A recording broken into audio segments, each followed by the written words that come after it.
Functions and there graphs. अब कुछ function हैं और उनके ग्राफ आपको समझाए जाएंगे। देखिए, नंबर 1 आइडेंटिटी फंक्शन। चलो आइडेंटिटी ने कांस्टेंट से शुरू करते हैं। Constant function, constant function. Constant function कैसे होते हैं देखिए। अब ये सेट ए है और ये सेट बी है। सेट ए में एलिमेंट है 1 2 3 4 5 एंड डॉट डॉट डॉट। ये सेट जो है स्कूल का है। ये BP bright home public school है आपका। अब ये स्टूडेंट हैं जो ब्राइट होम में पढ़ते हैं। अब स्कूल टाइम में ये सब बच्चे स्कूल में जाएंगे। ये भी अपनी वैन से स्कूल पहुंच गया, ये भी अपनी वैन से इसी स्कूल में आ गया, ये भी अपनी वैन से इस स्कूल में आ गया, और ये भी डिफरेंट प्लेस से अपनी वैन में स्कूल में आ गया। अब देखिए, सब बच्चों की इमेज इस स्कूल के अंदर है। कितने बजे? 9 AM। 9 AM सभी बच्चे ब्राइट होम पब्लिक स्कूल में आ गए। तो इनकी इमेज सबकी कहाँ बन रही? Bright home public school. तो इसको बोलते हैं हम कांस्टेंट फंक्शन। Constant function. अब इसकी अगर डोमेन देखते हैं, डोमेन बताए ये सभी स्टूडेंट्स हो गए ब्राइट होम के 1 2 3 4 डॉट डॉट डॉट। और रेंज क्या होगी इनकी? रेंज है ब्राइट होम पब्लिक स्कूल, ये इसकी रेंज होगी। बात समझ में आई? अब इसको मैथमेटिकली समझिए। अब देखिए, कांस्टेंट फंक्शन क्या होता है? It is the function defined it is the function defined as f(x) equal to k, कोई भी constant, for all x belong to real number where k is constant quantity. तो हो गया f(x) इक्वल टू k। अब इसका graph अगर हम draw करते हैं तो ये आ जाएगा 0 1 2 3 dot dot dot plus infinity तक, -1 -2 -3 dot dot dot minus infinity. अब 0 पर वैल्यू कितनी है फंक्शन की? अगर मैं यहाँ 0 रखूँ तो हमें क्या मिलेगा?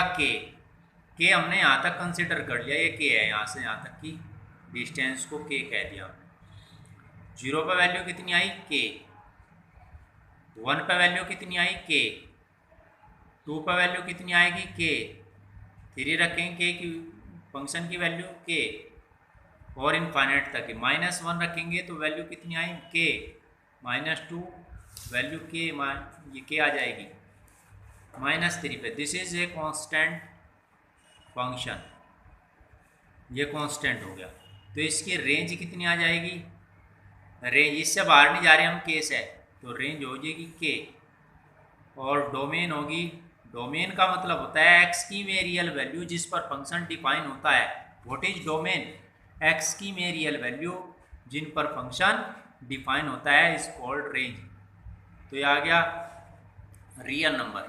ये फंक्शन एवरी रियल नंबर पर डिफाइन है, तो इसकी डोमेन क्या हो जाएगी? R।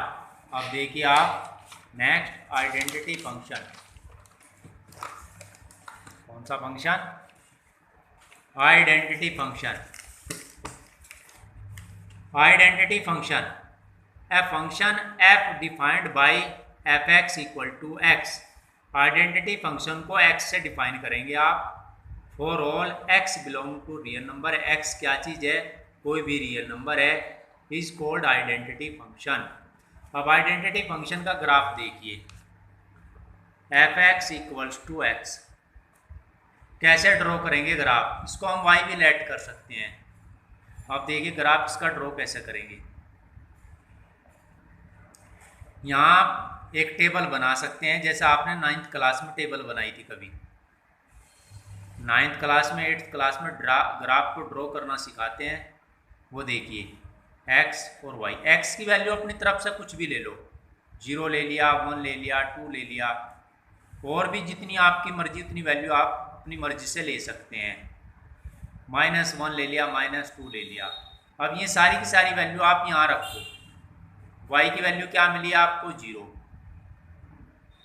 1 रखने से क्या मिलेगा, 1। 2 रखने से क्या मिलेगा, 2। -1 से ये आ गया। इसका ग्राफ 0, 1, 2 और 3, 0, 1, 2, 3, -1, -2, -3, -4। अब 0 पे वैल्यू कितनी, 0। 1 पे कितनी, 1। 2 पे कितनी, 2। 3 पे वैल्यू कितनी, 3। और -1 पे कितनी वैल्यू, -1। -2 पे -2, -3 पे 3। इनको कंबाइन कर दो, यह आ गया आइडेंटिटी फंक्शन का graph. This is identity function. Domain क्या होगी इसकी, डोमेन होगी आपकी रियल नंबर, +∞ से -∞, और ऐसे भी लिख सकते हैं -∞ से +∞। और रेंज होगी इसकी, रेंज भी आपकी आ गई R, इसको ऐसे भी लिखते हैं -∞ से +∞। This is identity function. This is identity function. A function f defined by f(x) equal to x for all x belong to R is called identity function। Domain और रेंज इसकी क्या हो जाएंगी, रियल नंबर। अब आते हैं आपका even and odd function. Even and odd function, a function y equal to f(x) is said to be even। अगर x की जगह -x रख दिया और कोई चेंज नहीं आता फंक्शन में, तो ये हो गया इवन फंक्शन। ओड फंक्शन क्या होगा, x की जगह -x पुट करो, अगर फंक्शन के अंदर चेंज आ जाता है तो फंक्शन होता है odd function. Neither even nor odd function. ये f(x) की जगह -x रखो, अगर उसमें ये इस कंडीशन को फॉलो करता है तो वो होगा आपका नाइदर इवन और नॉर ओड फंक्शन। अब देखिए आप स्क्वायर फंक्शन, इसका एग्जांपल क्या है हमारे पास, इवन फंक्शन का ये एग्जांपल है। So it's graph is symmetrical about y axis. ये है x की जगह -x रखो, ये देखिए f(x) = x², put x = -x, ये -x रख दिया हमने यहाँ से, ये आ गया f -x = x²। No change. This is even function. कैसा फंक्शन हो गया है, इवन फंक्शन हो गया है आपका। अब ओड फंक्शन का एग्जांपल है आपका f(x) = x³, put x = -x, ये आ गया आपका -x³ f -x = -kfx। This is odd function. ये ओड फंक्शन का एग्जांपल है, ये इवन फंक्शन का एग्जांपल है, ये ओड फंक्शन का एग्जांपल है। जब भी चेक करना हो इवन ओड फंक्शन, आप x को रिप्लेस कर देंगे -x से, अगर चेंज आ जाता है तो ओड फंक्शन, चेंज नहीं आता है तो ये हो जाएगा इवन फंक्शन। आप देखिए आप square function, it is the function defined by f(x) = x² for all x belong to R। इसका ग्राफ कैसा बनेगा, ग्राफ ड्रॉ कर लेंगे। टेबल की हेल्प से, जैसे आपने अभी बनाई थी टेबल, इसकी हेल्प से। तो इसका ग्राफ y के सिमेट्रिकल आएगा, जैसा y से इस साइड बनेगा ऐसा ही y से इस साइड बनेगा। सपोज करो आपने 0 रख लिया तो वैल्यू कितनी आ गई 0, 1 रख के 1 पे 1 आ गई, -1 पे -1 पे भी 1 आ गई, 2 पे वैल्यू कितनी आ जाएगी 4, -2 पे वैल्यू कितनी आ जाएगी 4, 3 पे वैल्यू कितनी आ जाएगी 9, -3 पे कितनी आ जाएगी 9। तो ये ग्राफ पैराबोलिक बन जाएगा। कैसा बन जाएगा ये? Parabolic graph. ये पॉलिनोमियल फंक्शन है सेकंड डिग्री का, तो सेकंड डिग्री के जितने भी पॉलिनोमियल फंक्शन हैं उनके ग्राफ पैराबोलिक बनेंगे। अब देखिए इसकी डोमेन क्या होती है। डोमेन मैंने बताई थी x की वे रियल वैल्यू जिन पर फंक्शन डिफाइन होता है। डिफाइन हमारा किस पे है? 0 पे भी है, 1 2 3 प्लस इन्फिनिटी, -1 -2 -3 -4 माइनस इन्फिनिटी। तो इसकी ये क्या आ गई डोमेन। ये डोमेन होगी x की में रियल वैल्यू जिन पर फंक्शन डिफाइन है। तो डोमेन आपकी क्या होगी R, ये आ गई R। और रेंज क्या होगी? रेंज ये होगी 0 1 2 3, ये पॉजिटिव एक्सिस है, इसका मतलब है पॉजिटिव रियल नंबर इसकी डोमेन होगी, नहीं सॉरी रेंज। तो रेंज क्या आ गई 0 से इन्फिनिटी तक की इसकी रेंज आ गई। इन्फिनिटी पे आप ओपन इंटरवल लगाएंगे, इसका मतलब ये है कि आप इन्फिनिटी को काउंटर नहीं कर सकते। अब आता है rational function. A function obtained by dividing a polynomial by another polynomial is called a rational function.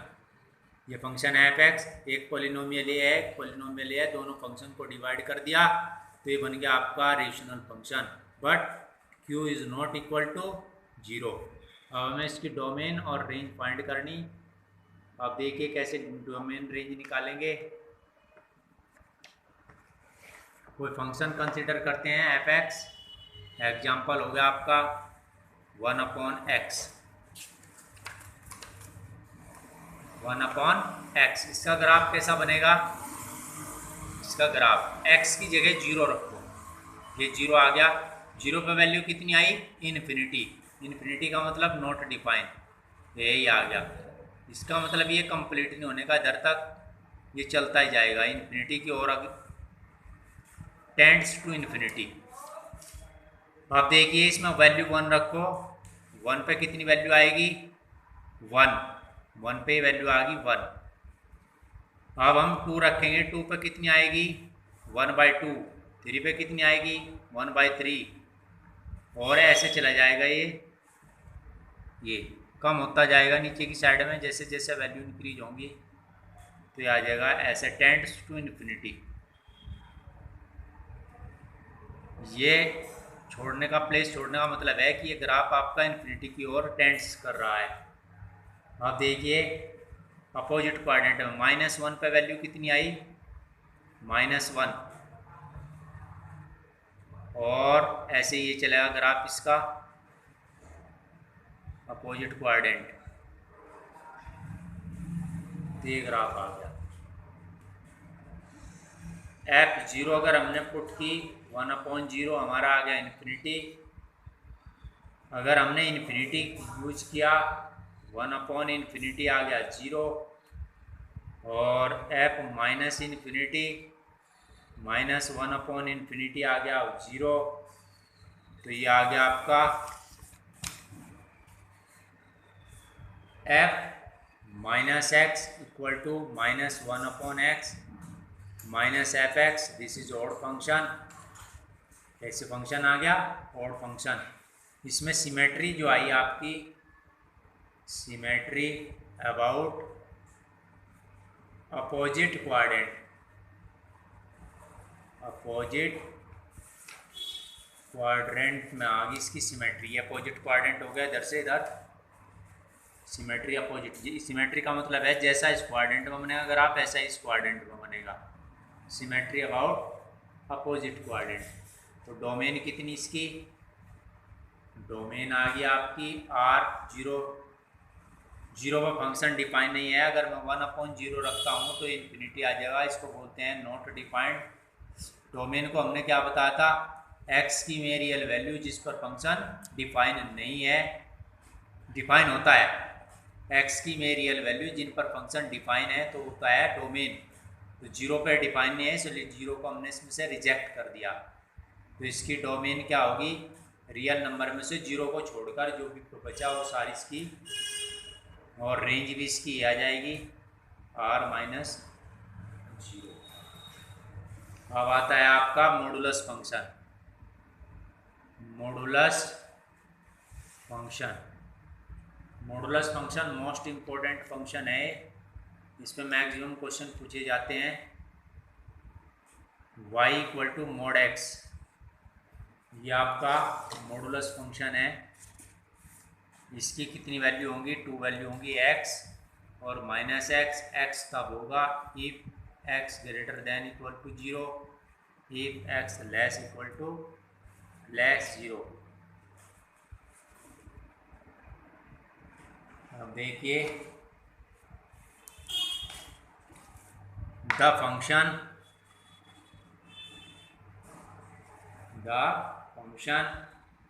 f real number to real number defined by fx equals to, fx को y भी बोलते हैं, mod x for each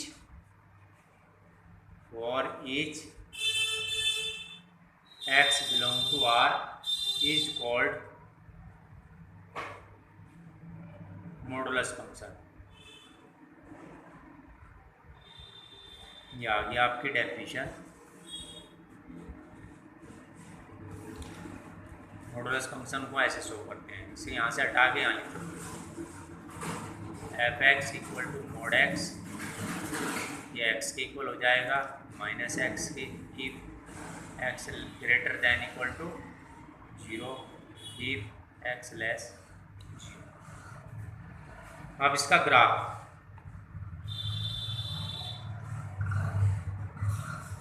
देखिए, इसका कैसा बनेगा।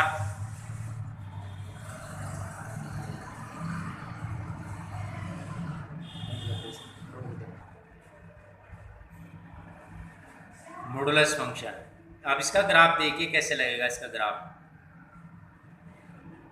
x identity function है तो ये आ जाएगा इस क्वाड्रेंट में। 1 रखोगे तो वैल्यू 1 मिलेगी, 2 रखोगे तो वैल्यू 2 आएगी, यहाँ 3 रखोगे तो वैल्यू ये 3 आ जाएगी यहाँ। ऐसे ही ग्राफ चलेगा इसका y इक्वल टू एक्स। अब माइनस में चलोगे, -1, -2, -3, ये वैल्यू आ जाएगी आपकी y इक्वल टू -x। तो इसकी डोमेन क्या होगी, डोमेन होगी आपकी रियल नंबर, और रेंज क्या होगी इसकी r पॉजिटिव, ये वाली रेंज आ जाएगी। अब देखिए आपका आता है सिग्नम फंक्शन। सिग्नम फंक्शन देखिए,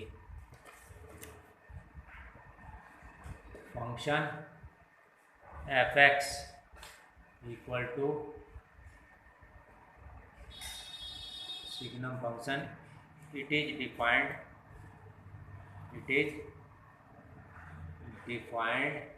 bye f x equal to mod x upon x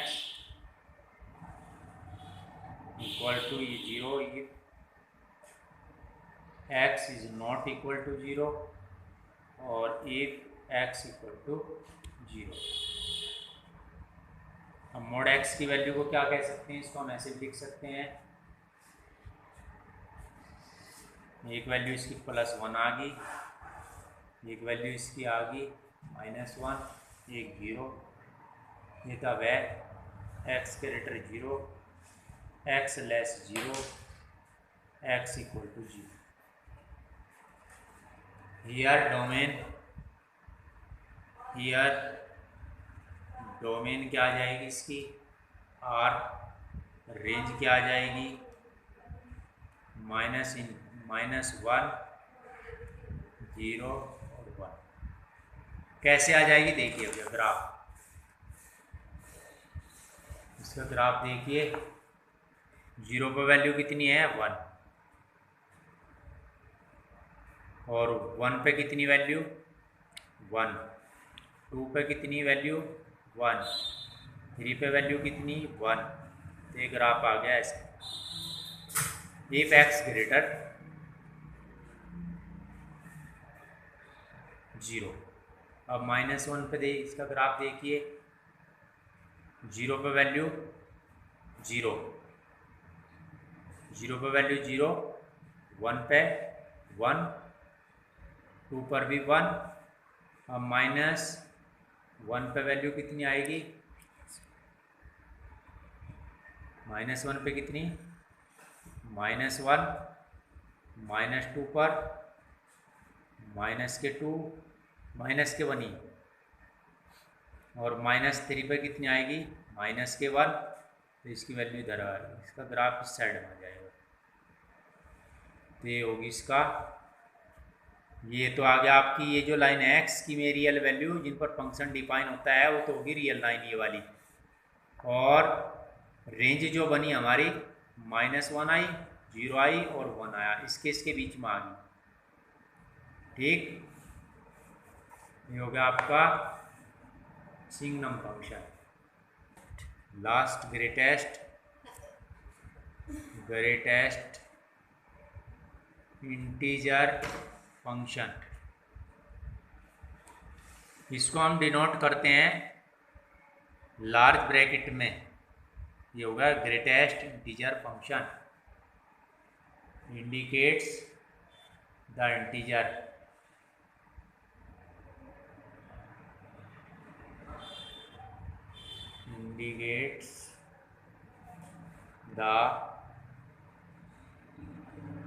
integral part of x which is nearest and smallest smaller integer of x. It is also known as